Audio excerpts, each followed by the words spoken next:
Good evening students. तो अज आप read करांगे पीरियोडिक प्रॉपर्टीज सीगा अपना चैप्टर नंबर 1। सो अज का अपना ये टॉपिक होगा आयनाइजेशन पोटेंशियल और आयनाइजेशन एनर्जी और आयनाइजेशन एंथैल्पी। ठीक है, ध्यान नाल इस चीज़ तुसीं सुनना कि आप किसी भी एटम के वेलेंस शैल दे विचों इलैक्ट्रॉन नूं रिमूव करना होवे। ठीक है, जो आप इलैक्ट्रॉन नूं उहदे विचों रिमूव करना, इलैक्ट्रॉन जिहड़ा उहदे विच पिया हुंदा वो इलैक्ट्रॉन एटम दे अंदर न्यूक्लीअस दी फोर्स ऑफ अट्रैक्शन दे इफैक्ट दे अंडर पिया। ठीक है ना, मान लो कि आ तुहाडे कोल वेलेंस शैल आ, इत्थे एक इलैक्ट्रॉन पिया, इस इलैक्ट्रॉन नूं आपां बाहर कड्ढना चाहुंदे आ ते आ जिहड़ी इत्थे फोर्स ऑफ अट्रैक्शन आ ना, इहनूं आपां नूं उत्थों उहदे ओपोजिट आपां नूं जोर लाउणा पैਣਾ। ठीक है ना, सो ਉਹਨੂੰ ਬਾਹਰ निकालन ਦੇ ਲਈ ਇਲੈਕਟ੍ਰੋਨ ਨੂੰ ਜੋ એનર્ਜੀ ਰਿਕੁਆਇਰਡ ਹੁੰਦੀ ਉਹਨੂੰ ਆਪਾਂ ਕਹਿੰਦੇ ਆਇਨਾਈਜੇਸ਼ਨ એનર્ਜੀ। ਬਟ ਥੋੜਾ ਜਿਹਾ ਇਹਦੀ ਆਪਾਂ ਡੈਫੀਨੇਸ਼ਨ ਤੇ ਧਿਆਨ ਦੇਵਾਂਗੇ ਕਿ ਕੀ ਆਪਾਂ ਇਹਦੇ ਵਿੱਚ ਚੀਜ਼ਾਂ ਦਾ ਧਿਆਨ ਰੱਖਣਾ ਇਹਨੂੰ ਇਹ એનર્ਜੀ ਦੀ ਸੋਲਵਿੰਗ ਦੇ ਟਾਈਮ। ਠੀਕ ਆ, ਕਿ ਦਾ energy required to remove an electron, ਇਹ ਤਾਂ ਗੱਲ ਸੇਮ ਹੋ ਗਈ। ਫਰੋਮ ਇੱਥੋਂ ਆ ਤੁਸੀਂ ਵਰਡ ਯਾਦ ਰੱਖਣੇ ਆ, ਨਿਊਟਰਲ मतलब कोई चार्ज नहीं होना चाहिए एटम ते, एंड आइसोलेटेड मीनस कि एटम इकल्ला पिया होना चाहिए, गैसीयस एटम गैसीयस स्टेट दे विच होना चाहिए। की है उहदे उपर कंडीशन, न्यूट्रल होवे, आइसोलेट कीता होवे, अलग होवे, एक एटम होवे ते उहदी स्टेट किहड़ी होवे, गैसीयस होवे। एक एटम होऊगा ते गैसीयस स्टेट ही हुंदी है। ठीक है, and convert it into a positively charged gaseous ion. उहदे तो आपां एक पॉजिटिवली चार्ज वो तो है ही है, जो इलैक्ट्रॉन बाहर आ गया तो उहदे उपर पॉजिटिव चार्ज आ जाना तो उन्हें पॉजिटिवली चार्ज एक आयन बन जाना। So this is known as ionisation potential और ionisation energy. It can be represented as M gaseous atom and it absorbs ionization energy to form positive gaseous ion and give one electron and and जिहड़ा M होगा वो इत्थे कोई भी element हो सकता। ठीक है, सो एक एनर्जी आ, its units are kilo joule per mole. ठीक है ना, और जिहड़ियां जो इहदियां SI यूनिट्स आ वो तां हैगियां किलो जाउल पर मोल। ठीक है, एंड इस तो इलावा जिहड़ियां एक होर बहुत ही कॉमनली यूज़ कीतियां जांदियां दैट आर इलैक्ट्रो वोल्ट्स पर एटम। इलैक्ट्रॉन वोल्ट एनर्जी दी यूनिट्स होंदियां। ठीक है, इलैक्ट्रॉन वोल्ट पर एटम, ये तुसीं गल याद रखो। ये भी दो चीज़ां ते डिपेंड करदी है आयनाइजेशन एनर्जी, सेम अगे वांगू। First is atomic size and second is the nuclear charge. Atomic size greater is the atomic size, lower energy required to remove electron. ठीक है, because there are less force of attraction between electron and the nucleus. And greater is the nuclear charge, more energy required to remove the electron because there is a greater attraction between the electron of outermost shell and the nucleus। ठीक है, ये तुसी दो factor इहदे याद रखने हैं। And इहदा जिहड़ा अक्रॉस द पीरियड की होगा कि साइज डिक्रीज हुंदा। ठीक है, अक्रॉस द पीरियड साइज छोटा होगा, छोटा साइज ज़्यादा एनर्जी चाहिए है। So ionisation energy increases across the period. जे आप डाउन द ग्रुप की ये गल करांगे तो साइज इनक्रीज कर जाता वा, सो इस करके आयनाइजेशन एनर्जी डिक्रीज करूगी। ठीक है, अक्रॉस द पीरियड इनक्रीजिज तो down the group decreases. Okay, so इत्थे तुहानूं आयनाइजेशन एनर्जी दीयां वैल्यूज़ भी दित्तियां गईयां, एग्जैक्ट वैल्यूज़ भी दित्तियां गईयां। ठीक है, वो भी तुसीं इत्थों देख सकते हैं, इनक्रीज़ हो रही है वैल्यू। कोई एक्सैप्शनल केस है, ये एक्सैप्शनस क्यों होंदियां वा तुहानूं कह सकते हैं हायर स्टडी दे विच पता चलूगा अगले साल ही। जेकर तुसीं अगले साल भी इसे फील्ड दे विच जाने आ, उत्थे तुहानूं इहदे बारे जानकारी दित्ती जाऊगी कि आ जिहड़ा बेरीलियम हो गया या फिर नाइट्रोजन हो गया, इन्हां दी आयनाइजेशन एनर्जी वैसे तो हौली हौली इनक्रीज़ होनी चाहिए सी ना, इहदी एनर्जी ऑक्सीजन नालों ज़्यादा क्यों? क्योंकि इन्हां दी जो इलैक्ट्रॉनिक कन्फिगरेशन होंदी ना वो इन्हां नालों स्टेबल होंदी है। ठीक है, वो तुसीं हायर क्लासिस दे विच इहदे बारे जानोगे। सेम केस ही फॉस्फोरस ते मैग्नीशियम दा वा, देखो दोनों सेम ही ग्रुप के एलीमेंट्स। ठीक है, डाउन द ग्रुप इहदी वैल्यू डिक्रीज़ होगी। ठीक है, क्योंकि साइज इनक्रीज़ होगा। आ देख लो तुसीं इत्थों डिक्रीज़ हो रही है वैल्यूज़। ठीक है, सो ये गल तुसीं याद रखनी। ओके, सो अगली चीज़ आ गई अपने कोल, ये उन्होंने एक चीज़ होर दसी हुई कि helium will have the highest ionisation energy. आ गल याद रखियो भी हीलियम आ जिहड़ा उहदी हाईएस्ट आयनाइजेशन एनर्जी आ। एक तो उहदा जिहड़ा वेलेंस शैल कंप्लीट हुंदा वा, ਨੋਬਲ ਗੈਸ ਆ, ਇਨਰਟ ਗੈਸ ਉਹਨੂੰ ਆਪਾਂ ਕਹਿੰਦੇ ਆ। ਐਂਡ ਇੱਕ ਉਹਦਾ ਸਾਈਜ਼ ਬਹੁਤ ਜ਼ਿਆਦਾ ਛੋਟਾ ਹੁੰਦਾ, ਜਿਹਦੇ ਕਰਕੇ ਕਿ ਕਾਫੀ ਜ਼ਿਆਦਾ એનર્ਜੀ ਦਾ ਆਪਾਂ ਨੂੰ ਅਮਾਊਂਟ ਚਾਹੀਦਾ ਉਹਦੇ ਵਿੱਚੋਂ ਇਲੈਕਟ੍ਰੋਨ ਨੂੰ ਬਾਹਰ ਕੱਢਣ ਦੇ ਲਈ, ਠੀਕ ਆ। ਈਵਨ ਕਿ ਕਾਫੀ ਜ਼ਿਆਦਾ ਇਹ ਚੀਜ਼ ਔਖੀ ਹੁੰਦੀ ਹੈ, ਠੀਕ ਹੈ, ਇਹਦੇ ਵਿੱਚੋਂ ਇਲੈਕਟ੍ਰੋਨਸ ਨੂੰ ਬਾਹਰ ਕੱਢਣਾ। 2372 ਮਤਲਬ ਕਿ 2000 ਤੋਂ ਅਬਵ ਆ kilo joule per mole, while caesium will have the lowest ionisation energy of 375 kilo joule per mole. ਵੈਸੇ ਇਸ ਤੋਂ ਵੀ ਇੱਕ ਲੋ ਵਾਲਾ ਵਾ ਜਿਹੜਾ ਆਪਣੇ ਕੋਲ ਹੋ ਸਕਦਾ ਇਸ ਤੋਂ ਵੀ ਲੋ ਹੋਵੇ, ਬਟ ਉਹਦੀ ਆਪਣੇ ਕੋਲ ਸੋਲਵਿੰਗ ਕਰਨੀ ਹੀ ਬੜੀ ਮੁਸ਼ਕਿਲ ਆ, because it is radioactive, that is francium Fr, ਠੀਕ ਆ। ਮੈਟਲਸ ਦੀ ਜਨਰਲੀ ਲੋ ਆਇਨਾਈਜੇਸ਼ਨ ਇੰਥੈਲਪੀ ਹੁੰਦੀ ਆ ਅਤੇ ਨੋਨ ਮੈਟਲਸ ਦੀ ਹਾਈ ਹੁੰਦੀ ਹੈ, ਠੀਕ ਆ। ਇਸੇ ਕਰਕੇ ਨੋਨ ਮੈਟਲਸ ਇਲੈਕਟ੍ਰੋਨ ਗੇਨ ਕਰਦੇ ਆ ਅਤੇ ਜਿਹੜੇ ਮੈਟਲਸ ਉਹ ਇਲੈਕਟ੍ਰੋਨ ਰਿਲੀਜ਼ ਕਰਦੇ। ਨਾਓ ਇਲੈਕਟ੍ਰੋਨ ਅਫਿਨਿਟੀ ਔਰ electron gain enthalpy just opposite to the ionisation enthalpy. ਥੋੜ੍ਹਾ ਜਿਹਾ ਇਹਨੂੰ ਤੁਸੀਂ ਓਪੋਜ਼ਿਟ ਵਾਂਗੂ ਯਾਦ ਰੱਖ ਸਕਦੇ, ਬਟ ਇਹਦੀ ਡੈਫੀਨੇਸ਼ਨ ਆਪਾਂ ਨੂੰ ਐਗਜ਼ੈਕਟ ਅਲੱਗ ਤੋਂ ਰੀਡ ਕਰਨੀ ਪੜੇਗੀ। ਅਮਾਊਂਟ ਆਫ એનર્ਜੀ ਰਿਲੀਜ਼ਡ, ਬਾਹਰ ਨਿਕਲੂਗੀ એનર્ਜੀ, ਵਾਈਲ ਕਨਵਰਟਿੰਗ ਏ ਨਿਊਟਰਲ ਗੈਸੀਅਸ ਆਈਸੋਲੇਟਡ ਐਟਮ, ਇਹ ਫਿਰ ਸੇਮ ਉਹੀ ਵਰਡ ਆ ਸਾਰੇ, into a negatively charged gaseous ion by the addition of electron is called electron affinity, ਠੀਕ ਆ। ਉਹਨੂੰ ਆਪਾਂ ਇਲੈਕਟ੍ਰੋਨ ਅਫਿਨਿਟੀ ਕਹਿੰਦੇ ਆ। ਜਦੋਂ ਆਪਾਂ ਕਿਸੇ ਨਿਊਟਰਲ ਗੈਸੀਅਸ ਐਟਮ ਦੇ ਵਿੱਚ ਇਲੈਕਟ੍ਰੋਨ ਨੂੰ ਜੋੜਦੇ ਆ, ਉਹਦੇ ਵਿੱਚ ਇਲੈਕਟ੍ਰੋਨ ਨੂੰ ਐਂਟਰ ਕਰਵਾਉਂਦੇ ਆ, ਠੀਕ ਆ, ਉਦੋਂ એનર્ਜੀ ਬਾਹਰ ਨਿਕਲੂਗੀ। ਉਹ ਜਿੰਨਾ ਅਮਾਊਂਟ એનર્ਜੀ ਦਾ ਬਾਹਰ ਨਿਕਲੂਗਾ that is called electron affinity ਔਰ ਇਲੈਕਟ੍ਰੋਨ ਗੇਨ ਇੰਥੈਲਪੀ, ਠੀਕ ਆ। ਅਤੇ ਜਿਵੇਂ ਕਿ ਫੋਰ ਐਗਜ਼ਾਮਪਲ ਕਲੋਰੀਨ, ਉਹਦੇ ਕੋਲ 7 ਵੈਲੈਂਸ ਇਲੈਕਟ੍ਰੋਨ ਹੁੰਦੇ, ਸੋ ਉਹ 1 ਇਲੈਕਟ੍ਰੋਨ ਗੇਨ ਕਰੂਗਾ, 1 ਇਲੈਕਟ੍ਰੋਨ ਗੇਨ ਕਰੂਗਾ ਅਤੇ Cl ਨੈਗੇਟਿਵ ਆਇਨ ਬਣਾਊਗਾ, ਜਿਹਦੇ ਨਾਲ ਕਿ ਉਹਦੇ ਵਿੱਚੋਂ એનર્ਜੀ ਰਿਲੀਜ਼ ਹੋਊਗੀ, whose amount is 349 kilo joule per mall energy release ਹੋਊਗੀ van chlorine gaseous isolated neutral atom gains 1 electron to form the negatively charged gaseous ion, okay, and it depends upon the two factors, atomic size and nuclear charge. Similarly, when atomic size decreases, electron affinity increases, and when nuclear charge increases, electron affinity increases. Both have the same behavior, ionization enthalpy and electron affinity both have the same behavior, ठीक है।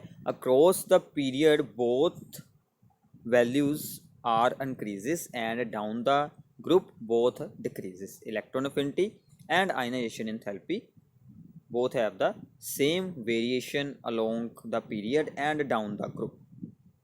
So now electron affinity values में भी हमारे पास same to same exceptions है कुछ, जैसे कि बरीलियम, magnesium, nitrogen, ऐसी कुछ। एंड जो सबसे इंपॉर्टेंट है that are inert gases electron gain ही नहीं कर सकती, so their electron affinities are zero values, ठीक है।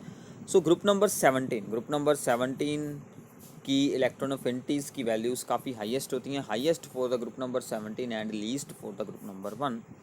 सो जो ग्रुप नंबर 17 होगा उसकी वैल्यू हाईएस्ट होंगी, क्योंकि उनमें इलेक्ट्रॉन्स को गेन करने की टेंडेंसी काफ़ी अच्छी रहती है। बट इसमें ये नोट काफ़ी इंपॉर्टेंट है। अब देखिए कि डाउन द ग्रुप हमने क्या कहा था, इलेक्ट्रॉन अफिनिटी डिक्रीज़ करेगी, डिक्रीज़ करनी चाहिए डाउन द ग्रुप।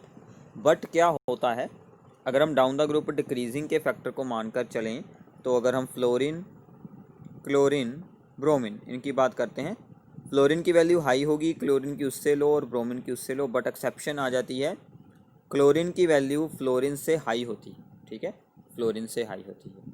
इसका रीज़न क्या है, क्योंकि क्लोरीन का साइज़ जो है वो वेरी स्मॉल होता है, फ्लोरीन का साइज़ वेरी स्मॉल होता है, जिसके कारण कि जब वो इलेक्ट्रॉन गेन करना चाहता है, जब इनकमिंग इलेक्ट्रॉन आता है, then it feels some repulsion due to the small size, ठीक है, due to the strong inter electronic repulsions. Inter मतलब उसके जो अंदर इलेक्ट्रॉन्स होते हैं उनसे उस इनकमिंग इलेक्ट्रॉन को रिपल्शन फील होती है, इसलिए, ठीक है। Third is the electronegativity, this is an tendency not energy. पहले तो ये बात आपको याद रखनी है, पिछली दोनों चीज़ें एक तरह से एनर्जीज थी, but this is an tendency. किस चीज़ की टेंडेंसी है, मान लीजिए दो एटम्स ने अपना अपना इलेक्ट्रॉन शेयर किया है और कोवलेंट बॉन्ड बनाया है। अब ये इन दोनों एटम्स का एक तरह से जोड़ है, अगर हम इसको सिंपल सी भाषा में बात करें, जैसे कि हम गेम खेलते होते हैं, ठीक है ना, टग ऑफ वार, उसमें हमने रस्सी खींचनी होती है, जो टीम अपनी तरफ रस्सी को ज़्यादा खींच लेती है उसमें ज़्यादा जोर होता है।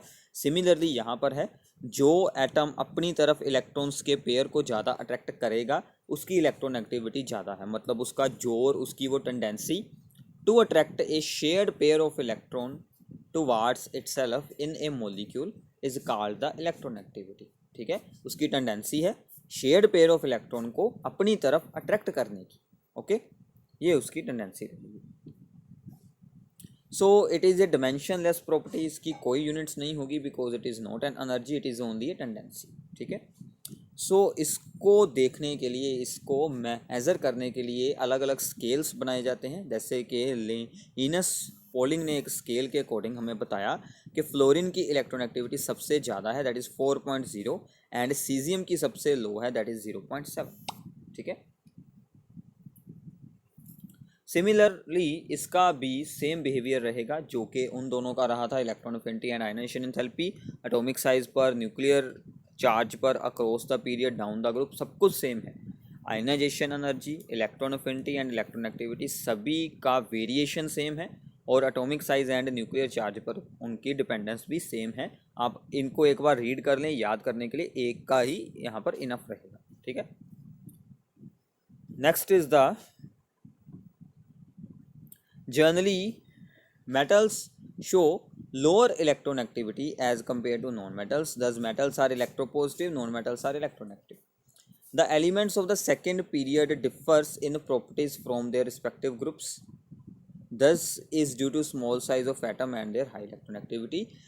जो भी सेकेंड ग्रुप के सेकेंड पीरियड के एलिमेंट्स हैं वो अपने अपने ग्रुप के मोस्टली क्या होते हैं, फर्स्ट मेंबर होते हैं। ठीक है ना, सिर्फ ग्रुप नंबर 1 और ग्रुप नंबर जो हमारा ग्रुप नंबर 18 है उसको छोड़कर, तो उनका बिहेवियर बाकी के पूरे ग्रुप से अलग रहता है बिकॉज उनकी इलेक्ट्रोनेगेटिविटी ज़्यादा है, साइज़ उनका छोटा है।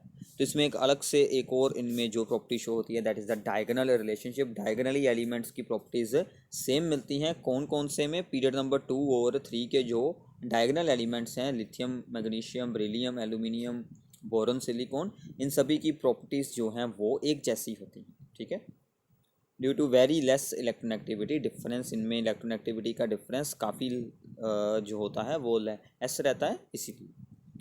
Nobel gases have a complete octet so they do not have tendency to attract electrons, उनमें कोई टेंडेंसी नहीं होगी क्योंकि वो तो ऑलरेडी ही स्टेबल है। ठीक है, greater the value of electron affinity easier it to gain electrons and more non metallic और मोर इलेक्ट्रोनेगेटिव और more oxidizing is the element. ये उन्होंने अलग से एक एक्स्ट्रा पॉइंट बताया है, जितनी ज़्यादा इलेक्ट्रॉन अफिनिटी होगी उतनी जल्दी इलेक्ट्रॉन वो गेन करेगा, उतना ही अच्छा वो, उतना ही ज़्यादा वो मोर इलेक्ट्रॉन नेगेटिव होगा, और उतना ही अच्छा वो ऑक्सीडाइजिंग एजेंट होगा क्योंकि वो दूसरे का इलेक्ट्रॉन अपने में जल्दी गेन कर लेगा, दूसरे की ऑक्सीडेशन करवा देगा। ठीक है, so these are the 3 very very important periodic properties. आगे की एक्सरसाइज आपको खुद करनी है। और आगे है एटॉमिक नंबर। एटॉमिक नंबर क्या होता है, number of the protons in the nucleus और number of electron in the neutral atom. ठीक है, number of electrons in the neutral atom are always equal to the number of the protons in the nucleus, so both are equal to the atomic number. ठीक है, atomic number हर एक element की एक unique property होती है। Atomic number change होगा तो element भी चेंज हो जाएगा। ठीक है, कोई भी दो एलिमेंट्स का एटॉमिक नंबर सेम नहीं हो सकता। ठीक है, इस बात का आपको ध्यान रखना है। एटॉमिक नंबर के बेसिस पर हम किसी भी एलिमेंट की इलेक्ट्रॉनिक कन्फिगरेशन बनाते हैं, उसकी हम पोजीशन को डिटेक्ट करते हैं पीरियोडिक टेबल में। ये सभी कुछ एटॉमिक नंबर के कारण ही हो सकता है। So next is the mass number. So what is the mass number? Mass number is the sum of the protons and the neutrons inside the nucleus and mostly there relative atomic masses of the atom are nearly same as the mass number of that atom. ठीक है, so mass number क्या है? mass number is a sum of the number of the protons and neutrons in the nucleus of the atom, number of protons plus number of neutrons. A close look at the electronic configuration of lighter elements reveal that those elements which have an even number of the protons, for example helium, carbon, have their mass number 2 times the atomic number. Mostly ये कोई hard and fast rule नहीं है, general सी example दी गई है, except the beryllium and argon. ठीक है, और जिनके ओड नंबर है उनका जो होता है वो मास नंबर उनसे एक ज़्यादा होता है, 2 टाइम्स से +1 होता है। सो इस रूल के साथ आप सिंपली पहले 20 एलिमेंट्स के मास नंबर को ईजिली याद रख सकते हैं। इवन के लिए 2 टाइम्स कर दें, ओड के लिए 2 टाइम्स में +1 कर दें। दो एक्सेप्शंस हैं, यहाँ पर एन एंड हाइड्रोजन, यहाँ पर बेरिलियम एंड आर्गन। ठीक है, सो कुछ इंपॉर्टेंट बातें बताई गई हैं। Elements with neutron by proton, neutron over proton ratio, ये रेशो होता है जो हमें उस न्यूक्लियस की स्टेबिलिटी के बारे में बताता है। Around 1 are stable is that light metals like sodium, potassium, calcium are stable. ठीक है, जिनका न्यूट्रॉन ओवर प्रोटॉन का रेशो 1 के आसपास हो। Elements with neutron by proton ratio 1.5 and above are radioactive. Radioactive word में भी आपने पहले भी सुना होगा। इस साल आपको 10th क्लास ICSE में फिज़िक्स में आपको रेडियो एक्टिविटी का एक पूरा चैप्टर मिलेगा। रेडियो एक्टिविटी मतलब वो सभी एटम्स जो खुद ब खुद डिसइंटीग्रेट होते हैं, जिनका डिके होता है वो अपने न्यूक्लियस को ब्रेक कर कर कोई और एलिमेंट में चेंज होते रहते हैं और अपने में से रेडिएशंस को छोड़ते रहते हैं खुद ब खुद ही। ठीक है, they emit radiations, they are unstable elements, heavy metals like uranium are the radioactive.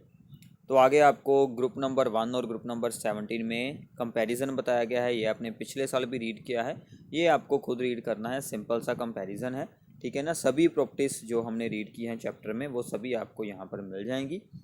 So please इसे रीड करें, चैप्टर को अच्छे से ध्यान से सुनें। कोई भी बात आपको ना समझ आए तो वो आप हमसे पूछ सकते हैं। Thanks for watching this video.